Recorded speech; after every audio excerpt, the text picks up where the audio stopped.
tous et à toutes, bienvenue dans cette nouvelle vidéo dans laquelle je vais continuer un peu la série de présentation de parcours après BTS Tourisme, donc post BTS Tourisme. Donc j'espère que tout le monde va bien et donc on va tout de suite commencer. Donc juste veuillez m'excuser pour encore une fois la petite absence. Bon, je pense que vous êtes habitués maintenant à ce que je sois pas vraiment régulière. En tout cas là voilà, je suis de retour pour vous faire une petite vidéo, donc pour vous présenter une nouvelle licence. Donc cette fois ce ne sera pas une licence professionnelle, mais ce sera une licence disons générale. Donc on est parti. Je vais toujours m'aider de mon petit prospectus juste ici, parce que je ne maîtrise pas du tout les licences dont je parle, étant donné que je ne les ai jamais faites. Et puis voilà, donc on est tout de suite parti, let's go. Donc je vais tout de suite vous présenter du coup les objectifs, voilà. Donc c'est une licence qui est accessible en formation initiale ou en formation continue. Après je pense que ça dépend peut-être aussi de l'établissement que vous visez. Donc cette formation affiche une volonté de former des porteurs de projets touristiques inscrits dans des problématiques de développement territorial. Voilà, donc bon, je lis, voilà, comme l'autre fois, voilà.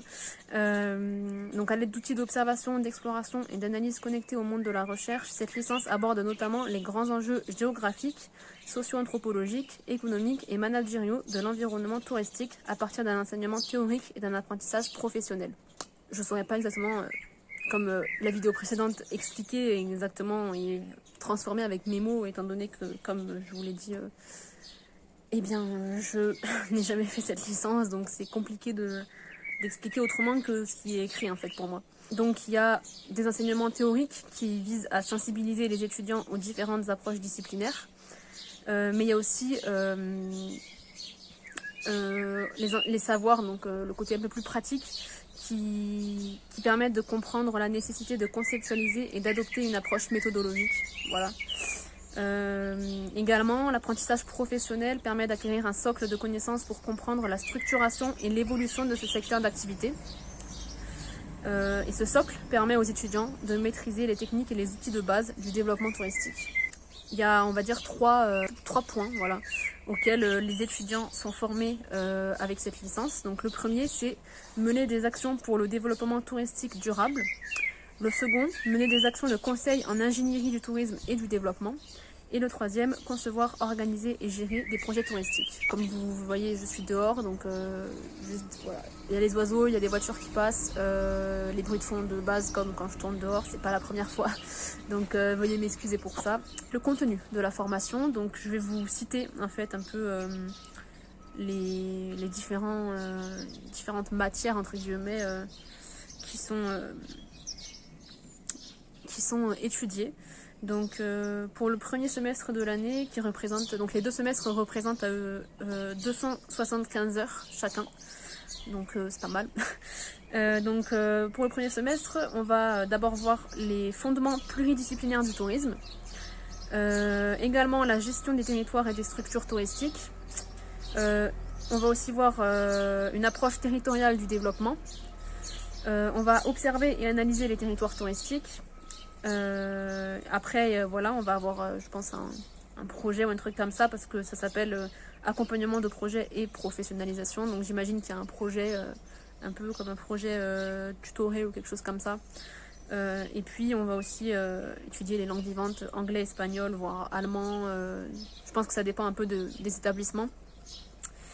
Le second semestre de l'année, du coup, on va reavoir les fondements pluridisciplinaires du tourisme. On va avoir, par contre, ce qui va changer, c'est qu'on va avoir la valorisation, je vais y arriver, la valorisation des territoires touristiques et des destinations. On va également voir les méthodes du développement touristique durable. On retrouve également observer et analyser les territoires touristiques. On retrouve l'accompagnement de projets et professionnalisation, l'anglais, l'espagnol, l'allemand, enfin les langues vivantes quoi. Et en deuxième semestre, évidemment, je pense que vous vous en doutez, il y a un stage à faire, donc 8 semaines minimum, et je pense que ça peut varier selon les établissements, encore une fois. Donc voilà pour ce qui est du contenu de la formation. Donc pareil, je peux pas vraiment en fait, juste développer et expliquer davantage ce que signifie et exactement ce qu'on voit dans chaque matière, parce que voilà, je ne connais pas. Donc le but de ces vidéos est surtout de vous présenter en version globale différents parcours, et après si avec cette présentation ça vous intéresse, c'est plutôt à vous d'aller vous renseigner après plus en détail. Voilà. Enfin, je trouve que c'est mieux comme ça, parce que sinon les vidéos dureraient déjà bien trop longtemps, et puis moi je suis pas du tout bien placée pour pouvoir expliquer en détail certaines choses, étant donné que je ne fais pas les licences en question ou les parcours en question pour la plupart, sauf celui que je vais vous présenter, que je compte faire potentiellement l'année prochaine, alors où je parle. Mais sinon le reste, puis même celui que je vais faire, je vais vous le présenter avant de le faire, finalement je ne serai pas en mesure de vous expliquer en détail en fait tout.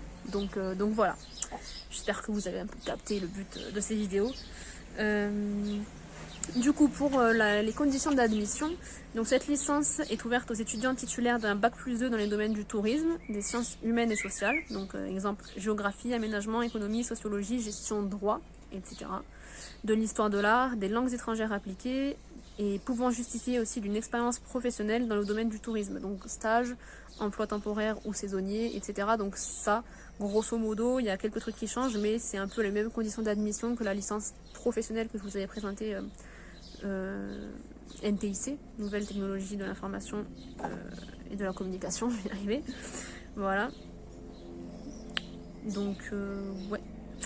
Et pour ce qui est des débouchés, du coup, et des possibilités de carrière par la suite, il y a un hélicoptère. J'ai l'impression que quand je tourne dehors, à chaque fois, il y a un hélicoptère qui décide de venir, de voler comme ça.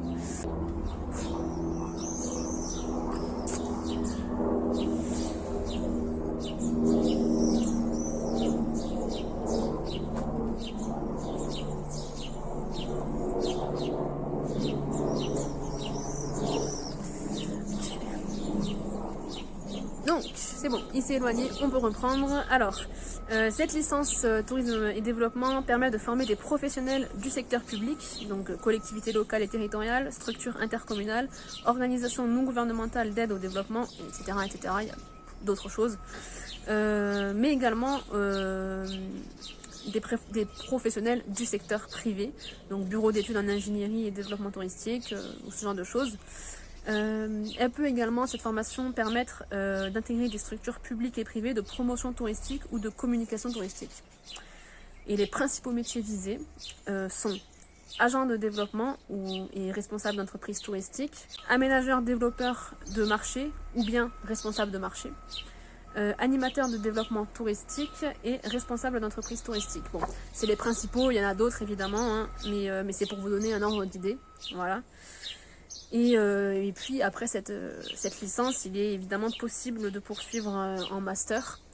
Et puis il y a aussi d'autres possibilités, mais pareil, si ça vous intéresse, pour ce genre de choses, je vous laisserai vous renseigner plus en détail. Voilà. Donc voilà, globalement, j'ai fait le tour de cette licence tourisme et développement.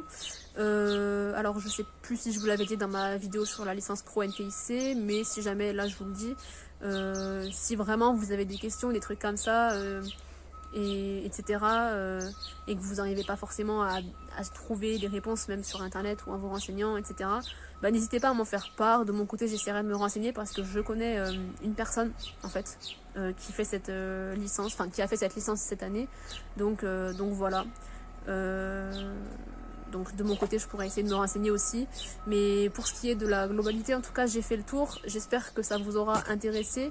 Donc voilà, encore désolée pour l'absence. Je sais pas exactement quand est-ce que je sortirai une autre vidéo. Mais bon, voilà, comme j'ai dit, je pense que maintenant vous vous êtes habitués. Donc là, en tout cas, nous sommes le 19 mai, à l'heure où je tourne.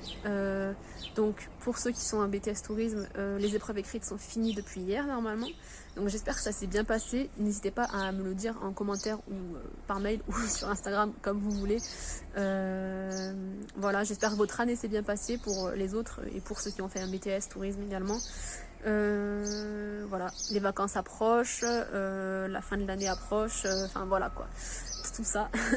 Du coup voilà, bah écoutez, on se retrouve très vite pour une prochaine vidéo. En attendant, si vous voulez me contacter, donc comme je vous l'ai dit, il y a possibilité soit en commentaire, soit par mail, soit sur mon Instagram. Donc je vous le mets à l'écran juste là, comme d'hab. Et puis sur ce, je vous dis à bientôt pour une prochaine vidéo. Portez-vous bien et puis à bientôt. Ciao!